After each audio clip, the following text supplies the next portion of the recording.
Sister ఈ పాప ఉంటే రియల్గా మా చెల్లెలు చనిపోయేది కాదు. ఈ అమ్మాయిని డైవర్ట్ చేస్తుంది. నిన్ను అక్కడికి వెళ్ళు ఇక్కడికి వెళ్ళు అని చెప్పి తిప్పుకుంటూ ఇలా మొత్తం టైం వేస్ట్ చేసుకుంటూ ఆ అమ్మాయిని డైవర్ట్ చేసింది.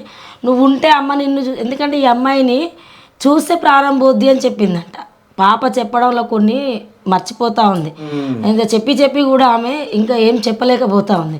ఎందుకంటే నువ్వు అమ్మకి ఎదురుగా వస్తే నీ అమ్మ ప్రాణం పోతుంది, నేను శివ కలిసి తీసుకొని వెళ్తాము అనే విషయం పాపకు తెలుసు. కానీ నిజం చెప్తున్నా, పాప మాట్లాడుతున్న దానికి ధైర్యానికి అసలు వాళ్ళ అమ్మని కాపాడుకోవాలి.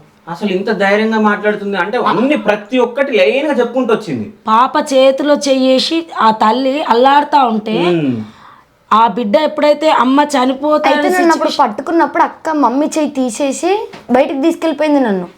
లేదు నువ్వు ఇక్కడ ఉండో కానీ నేను ఏడుచుంటే నా నోరు ఆపేసింది, అరవనిస్తలేదు, ఏడవనిస్తలేదు. కాదు తల్లి చనిపోయినా గానీ వీళ్ళ పెద్ద కూతురు వేరే వాళ్ళ ఇంట్లో పోయి కూర్చోవడం ఏంది? ఆమెకు మొత్తం తెలుసు చనిపోయింది అన్ని టోటల్గా తెలుసారు. ఆ పాప మొత్తం ప్లాన్ ప్రకారం ఎవరెవరైతే అమ్మాయికి సపోర్ట్ చేసి ప్లాన్ చేసిండ్రో ఆ ప్లాన్ మొత్తం క్లోజ్ చేసుకున్నాక మేము అమ్మని హాస్పిటల్ తీసుకెళ్తాం, నువ్వు ఎవరు చెప్పకు, నువ్వు ఎదురింట్లో ఉండు పక్కింట్లో ఉండు అని చెప్పి అమ్మాయిని డైవర్ట్ చేసి పంపిస్తే ఓకే మా అమ్మని హాస్పిటల్ తీసుకెళ్ళిపోతారంటే నమ్మించిన బంటలాగా నమ్మి గొంతు కోసిన శివను యశ్వంత్ గారు ఎవరైతే వచ్చిందో వీళ్ళు ఒక ఫ్రెండ్ లాగానే అమ్మాయి నమ్మి ఆ ఎవడైతే యముడు ఉన్నాడో ఆ యముని కాలం మీద నా కూతురు పడి మా అమ్మని కాపాడు అని ప్రాధాయపడ్డది తప్ప మా అమ్మని చంపని చిన్న బిడ్డ అడగలేదు. కానీ పెద్ద బిడ్డ ఏం చేసిందంటే మా అమ్మ బ్రతికుంది మళ్ళీ చంపు అన్ని వాళ్ళ ప్లాన్ ప్రకారం చేసేసారు. అంతేగాని చిన్న పాపకు తెలిసింది అది ఖచ్చితంగా ఎవరికైనా మెసేజ్ ఇచ్చేది అది తెలిసేది.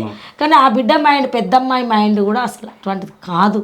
ఆ అమ్మాయికి ఏంటంటే వాళ్ళు ఈ పెద్ద ఫ్యామిలీ ఎవరైతే ఉన్నారో ఫస్ట్ భర్త అని పదే మాట్లాడుతూ ఉన్నారు. వాళ్ళ పెళ్ళైన విషయంలో అక్క తమ్ముడిది ఇద్దరిది ఒకేసారి మ్యారేజ్ అవ్వడం, ఆ వరకట్నాలు, ఆ వేధింపులు అన్ని విధాలుగా మా పెద్ద మరిది గారికి చాలా టైట్ అయిపోయింది.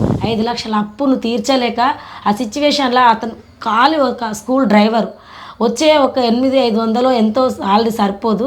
అలాంటి సిచ్యువేషన్లో అతను ఏం చేయాలో దిక్కుదోచని పరిస్థితిలో భార్యకు కూడా షేర్ చేసుకున్నాడు. అప్పుడు మా చెల్లెకు వచ్చిన పిఎఫ్ డబ్బులు 30,000 ఆమె జాబ్ చేసేది అప్పుడు కూడా ఆ 30,000 కూడా భర్తకి ఇచ్చింది. మా అమ్మ వాళ్ళు ఇచ్చిన వరకట్నం వాళ్ళ దగ్గర ఉంది, మా అమ్మ వాళ్ళు పెట్టిన గోల్డ్ వాళ్ళ దగ్గర ఉంది. టోటల్గా అన్నీ వాళ్ళకు అంకితం చేసి మా సిస్టర్ పక్కకు జరిగింది. అతను ఎలా అంటే ఒక కూల్ డ్రింక్స్లో గులాబ్ చెట్ల కొట్టే మందు తాగి దానిపైన బీర్ తాగేసి రోడ్డు మీద పడుకొని నేను చనిపోతున్నా అని చెప్పి భార్యకి చెప్పి అతను ప్రాణం తీసుకోవడానికి ట్రై చేసిండు.